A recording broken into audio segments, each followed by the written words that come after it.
discussion by talking a little bit about stablecoins. It's a very hot topic, and the market is booming. JP Morgan has estimated that in a couple of years, the market could be worth as much as $750 billion with a B.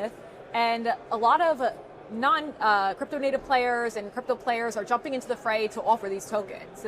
Now, I bring this up because I know that there's the Ripple-linked RLUSD that launched last December.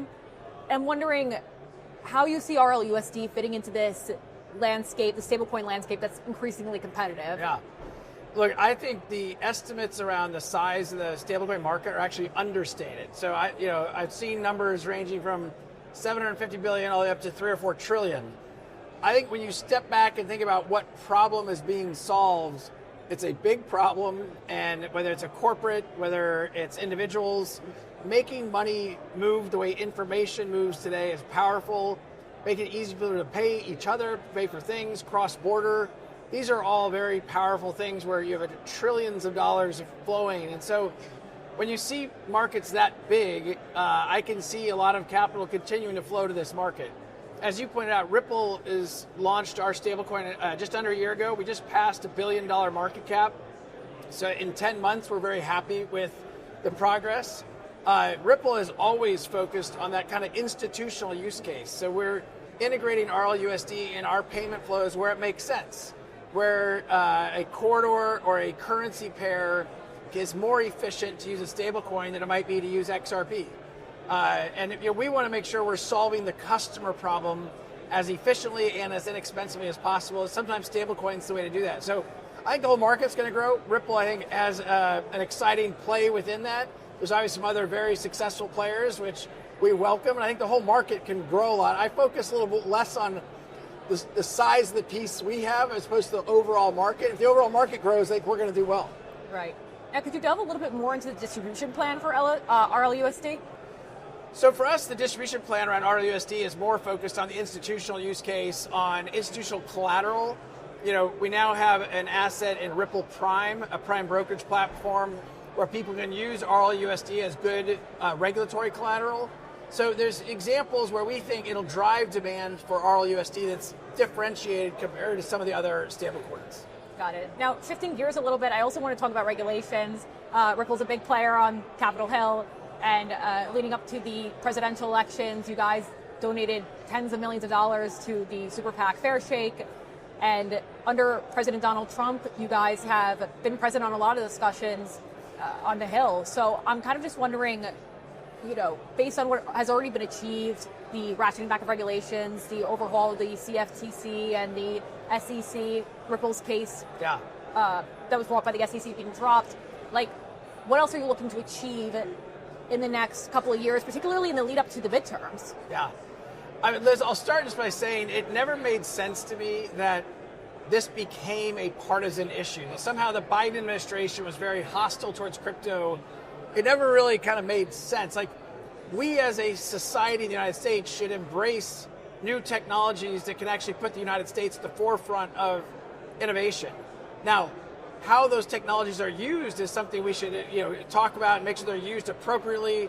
Ripple's always been a kind of compliance-first company, but you're very right. Ripple leaned into supporting Fair Shake, a super PAC, and Fair Shake supported candidates on both sides of the aisle who were pro-innovation and pro-crypto, because we feel like it's something the industry has been clamoring for. We want regulatory clarity. We want to make sure we are acting, but we've been asking for, give us clear rules of the road so that when we're doing things, we know we're doing them appropriately. And the Biden administration and Gary Gensler and the SEC was kind of resisting that clarity, and I think now we're seeing a very constructive engagement with government, with both Dems and Republicans, to bring forward things like the Genius Act, which already passed, providing stablecoin clarity so you can see that market grow and see the United States lead in that market. What we still haven't yet seen, which hopefully as the government opens up again, we hope, the Clarity Act is something that's being discussed to provide the clarity around what is a digital asset, what's a security, what's a commodity, and that we hope that other assets have what XRP fought for in the courts to be declared not a security, but others in the industry don't have that clarity that XRP has.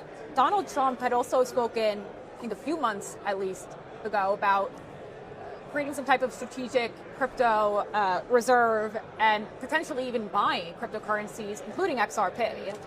Have there been any discussions on that subject in the past couple of weeks, months? Has it been revisited? It seems like the issue was kind of dropped and then there hasn't really been much news there. I haven't heard anything new about that. I mean, I think it's an interesting dynamic because we as a society, I think, should always be keeping up with technologies. And obviously, we have a gold reserve and the hundreds of billions of dollars of gold. And if these are new stores of value that are strategic to the country, should we have a strategic crypto reserve of some kind? That should, I think, be anchored by Bitcoin.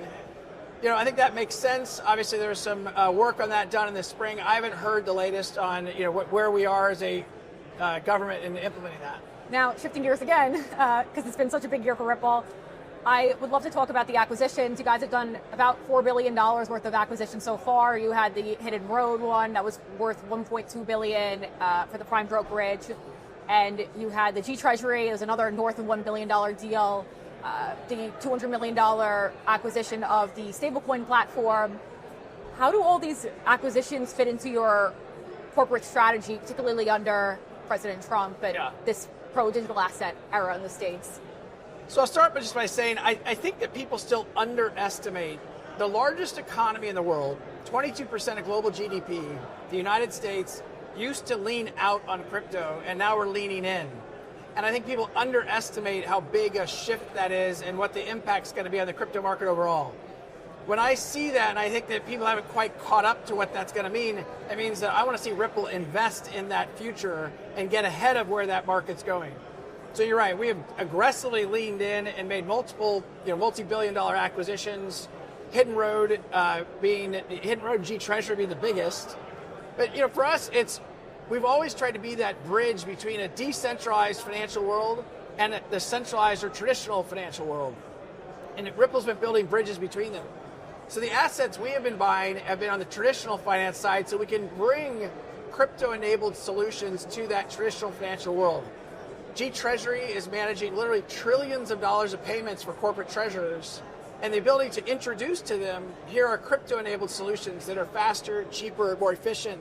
That's a good thing for everybody. Ripple had explored the idea of going public in foreign markets, particularly at a time that the regulatory climate was quite difficult in the U.S. Now a lot has changed. So now we have President Trump. He's very pro-digital assets. Again, the CFTC and the SEC have been completely overhauled. Would you consider going public in the foreign market still, or are you now more U.S. focused? Are you considering doing an IPO in the U.S.? Yeah. So if Ripple were to prioritize going public today, we would definitely look at the U.S. markets. They're the deepest markets, the broadest markets, the most efficient markets. So I think we would prioritize that. When we were talking about that before, we actually had exchanges from other countries around the world courting us because the U.S. was so, I think, illogically hostile towards this industry. Now, that being said, going public still isn't a short-term priority for us. We always kind of keep an eye on that, and maybe at some point we will. But for now, we're focused on building. And we have the balance sheet that's allowed us to make these multi-billion-dollar acquisitions and to continue to grow the business. We've also been able to return liquidity to shareholders.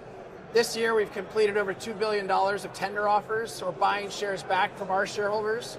So that's getting liquidity to some of our early investors. And so far, we feel like we're in a good place on that, but we'll obviously continue to watch and make decisions.